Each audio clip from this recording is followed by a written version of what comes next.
GeM TV நேயர்களுக்கு அன்பான வணக்கம். அதிகாரம் 117 படர் மெலிந்து இரங்கல் 1168வது குறட்பாவை பற்றி நாம் இப்பொழுது சிந்திக்கின்றோம். மண்ணுயிரெல்லாம் துயிற்றி அளித்திரா என் அல்லது இல்லை துணை. மண்ணுயிரெல்லாம் துயிற்றி அளித்திரா என் அல்லது இல்லை துணை. மண்ணுயிரெல்லாம் துயிற்றி அளித்திரா என் அல்லது இல்லை துணை. எல்லாம் உலகத்தில் உள்ள எல்லா உயிர்களும் தூங்குகின்றன.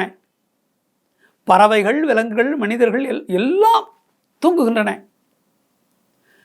மண்ணுயிர் என்றால் இந்த மண்ணுலகத்தில் இருக்கின்ற இந்த உலகத்தில் காணப்படுகின்ற எல்லா உயிரினங்களும், உயிருள்ள எல்லா ஜீவன்களும் தூங்குகின்றன. அது எல்லாம் இரவு நேரத்தில் எல்லாம் தூங்கும். கோட்டான் என்று சொல்வார்கள், ஆந்தை என்று சொல்வார்கள், கோட்டான் என்று சொல்வார்கள். அது மட்டும் இரவெல்லாம் தூங்காமல் இருக்கும் என்று சொல்வார்கள். ஆனால் அதுவும் தூங்கும். ஆனால் திடீர் என்று விழித்துக்கொள்ளும். ஏதாவது இறை வந்தால் உடனே அது விழித்துக்கொள்ளும். அவ்வளவு நுட்பமாக அதுக்கு உணர்வு இருக்கிறது. ஏதாவது ஒரு மிருகமோ அல்லது ஏதாவது அதுக்கு இறை ஏதாவது கிட்டே வந்தால், அருகில் வந்தால், அது தூங்குவதை விட்டு உடனே அந்த இரையை பற்றி கொள்ளும். அது ஆந்தை. அப்படி சில ஒன்று இரண்டு இருக்கின்றன. இருந்தாலும் பொதுவாக இரவு என்றால் எல்லா உயிர்களும் தூங்கும். மண் உயிர் எல்லாம் துயிற்றி என்றால் தூங்கிவிட்டன. அழித்து இராம் என் அல்லது இல்லை துணை. எனக்கு யார் துணை? என் கணவன் தான் துணை. அந்த துணை அருகில் இருந்தால் நான் தூங்கியிருப்பேன். இரவு முழுதும் தூங்கியிருப்பேன். இரவு போய்விட்டு விடிந்து விட்ட பிறகு கூட நான் தூங்குவேன். ஏனென்றால் அவ்வளவு இரவு முழுதும் இன்பத்தை அனுபவித்த களைப்பிலே பொழுது விடிந்து விட்டது கூட தெரியாமல் நான் தூங்கிக் கொண்டிருப்பேன். ஆனால் இன்று எப்படி இருக்கிறேன்? தூங்காமல் அப்படியே விழித்து கொண்டிருக்கிறேன். வைத்த கண் வாங்காமல், விழித்த கண் மூடாமல் அப்படியே இருக்கின்றேன். இந்த இரவு எனக்கு கொடுத்த தண்டனை இது. என் தலைவன் எனக்கு கொடுத்த தண்டனை இது. இந்த இரவு அது எப்பவும் தூங்காது. மற்றவர்களை தூங்க வைத்து விடும். இரவு அது தூங்காது. இன்று என்ன கொடுமை என்றால், என் மீது என்ன கோபமோ தெரியவில்லை அந்த இரவுக்கு. அந்த இரவு தூங்கவில்லை. அதை போல என்னையும் தூங்க விடாமல் செய்கிறது இந்த இரவு. உண்மையிலே இரவு இவளை தூங்காமல் செய்ய விடவில்லை. அவள் அப்படி நினைக்கிறாள். என் தலைவன் இல்லை என்ற காரணத்தினால்தான் நான் தூங்கவில்லை என்று அவள் சொல்ல வேண்டும். என் தலைவன் அருகில் இல்லை, அதனால் நான் தூங்கவில்லை என்று சொல்ல வேண்டும். இரவின் மேல் பழியை போடுகிறாள். இரவே, எல்லாரும் தூங்கும்போது நீ மட்டும்தான் விழித்துக் கொண்டிருப்பாய். என்னையே நீ தூங்க விடாமல் செய்து விட்டாய்.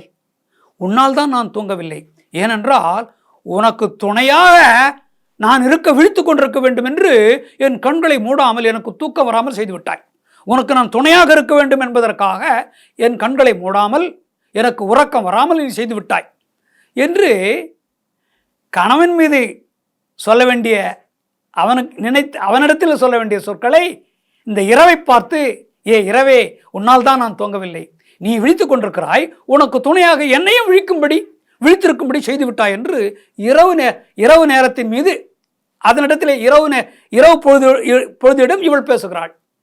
யாரிடம் பேச வேண்டும்? தலைவனிடம் பேச வேண்டும். தன் நெஞ்சத்தில் இருப்பதை அப்படியே சொல்லுகின்றாள். எங்களுக்கு யார் இப்பொழுது துணை? எல்லாம் தூங்குகின்றார்கள்.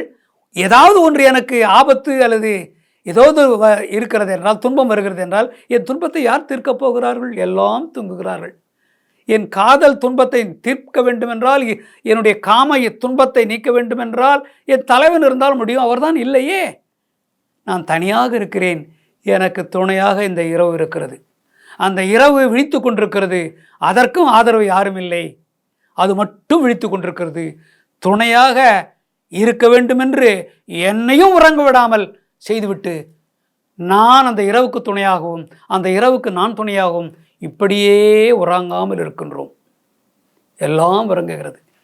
தனிமையிலே இனிமை காண முடியுமா?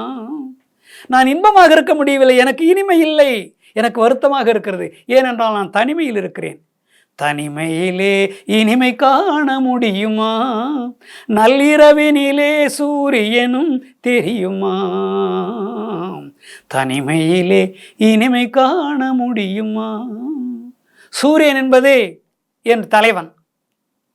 சூரியன் இருந்தால்தான் பகல் பொழுது. எல்லோரும் ஆடி பாடி ஓடி விளையாட முடியும். பகல் பொழுதை இன்பமாக கழிக்க முடியும். இப்பொழுது இரவு நேரம். எனக்கு யார் துணை? என் தலைவன் இல்லை என்று நான் எப்படி இனிமையாக இன்பமாக இருப்பேன்? எனக்கு துன்பம்தான். நான் தனிமையில் இருக்கிறேன், எனக்கு எப்படி இன்பம் வரும்? துன்பம்தான் வரும் என்று அவளுக்கு அவளே தன்னைத்தானே நொந்து கொண்டு தன் மீது தானே பரிதாபப்பட்டு கொண்டு பேசுகின்றாள் தலைவி. மீண்டும் நாளை சந்திப்போம்.